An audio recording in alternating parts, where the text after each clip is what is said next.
బుద్ధిబలం.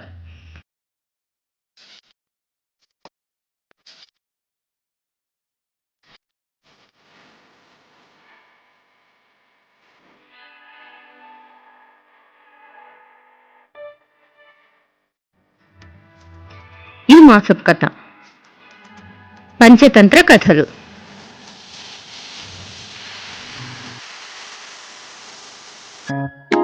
Welcome to Sujatha ma'am's classroom. To teach children, to reach children, joy of learning.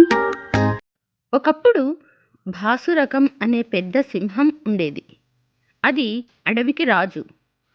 ప్రతిరోజు ఎన్నో జంతువులను వేటాడి చంపేది. కానీ దానికి రోజుకొక్క జంతువు చాలు. ఒకరోజు అడవిలో జంతువులన్నీ భాసురకం దగ్గరకు వెళ్ళాయి. ప్రభు, రాజు కర్తవ్యం తన భృత్యుల్ని రక్షించడం, వాళ్లను నాశనం చేయడం కాదు. మీరు అనవసరంగా ఎన్నో జంతువులను చంపుతున్నారు. మీరు మీ గుహలోనే ఉంటే మేము మీకు ఆహారంగా రోజు ఒక జంతువును పంపుతాం. మీరు దాన్ని చంపి తినవచ్చు అన్నాయి. సింహం ఒప్పుకుంది. కొంతకాలం ఈ ఏర్పాటు ప్రకారమే జరిగింది. ఒకరోజు ఒక కుందేలు వంతు వచ్చింది. అది సింహం గుహ వైపు మెల్లగా నడవడం ప్రారంభించింది. తోవలో పెద్ద బావి కనిపించింది. కుతూహలంతో ఆ బావిలోకి తొంగి చూసింది. తన ప్రతిబింబం కనిపించింది. దానికి మెరుపులాంటి ఆలోచన తోచింది. సాయంకాలం దాకా ఉండి అది సింహం గుహకు వెళ్ళింది. సింహం ఆకలితో నకనకలాడుతూ ఉంది. కోపంతో ఊగిపోతూ ఉంది. కుందేలుపై అరిచింది. నీవు నాకు సరిపోయేంత జంతువు కాదు, పైగా ఇంత ఆలస్యం చేశావు.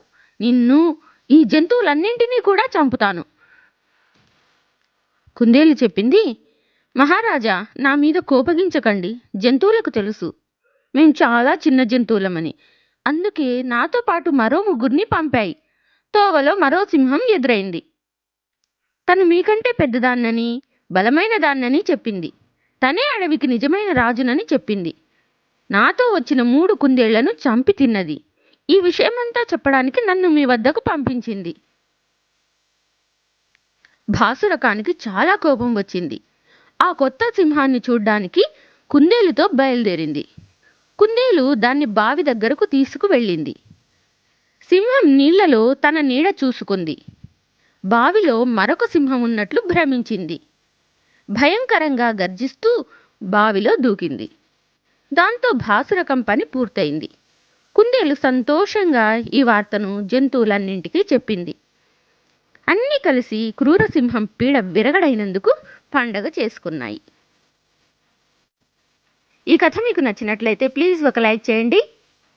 మీ ఫ్రెండ్స్కు ఫార్వర్డ్ చేయండి. నా ఛానల్ మొదటిసారి చూస్తున్నట్లయితే please subscribe my channel and also tap on the bell icon, select all. Then you will receive notification when I upload a new video. Thank you for watching. Jai Hind.